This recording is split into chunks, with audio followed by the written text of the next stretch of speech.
बस गाड़ी है जी। जी नहीं साहब बताएं गाड़ी के बारे में कुछ। ये 87 मॉडल है जी अच्छा और 2 लाख रुपए डिमांड है।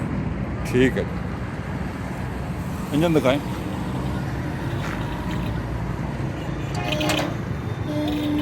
ये गाड़ी का इंजन है जनाब, गैस लगी हुई है जी, साफ है जी बिल्कुल। इसके जो साफ सुथरा इंजन। शीशे के जर्मन है बिल्कुल। ठीक है। गैस पेट्रोल दोनों पे है? नहीं जी गैस पे है। सिर्फ गैस पे है? जी जी। अच्छा चलें।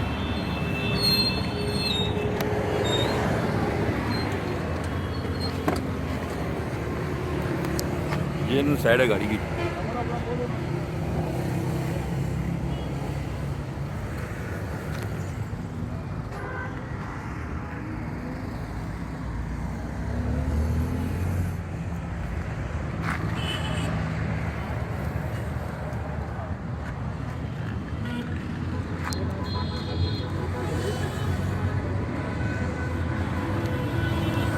फ्रेश कलर करवाया हुआ उन्होंने।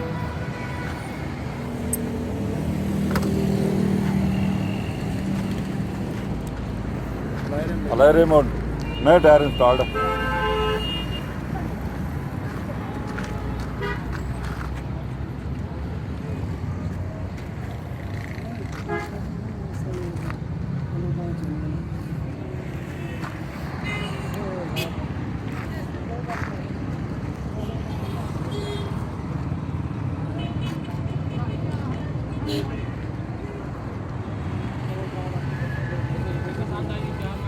जी नहीं साहब, अगर मेरा मोबाइल नंबर होगा बताएं।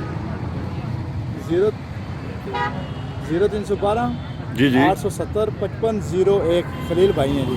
खलील साहब हैं जी। अगर आप गाड़ी ये खरीदना चाहें, गाड़ी हमने आपको दिखाई है,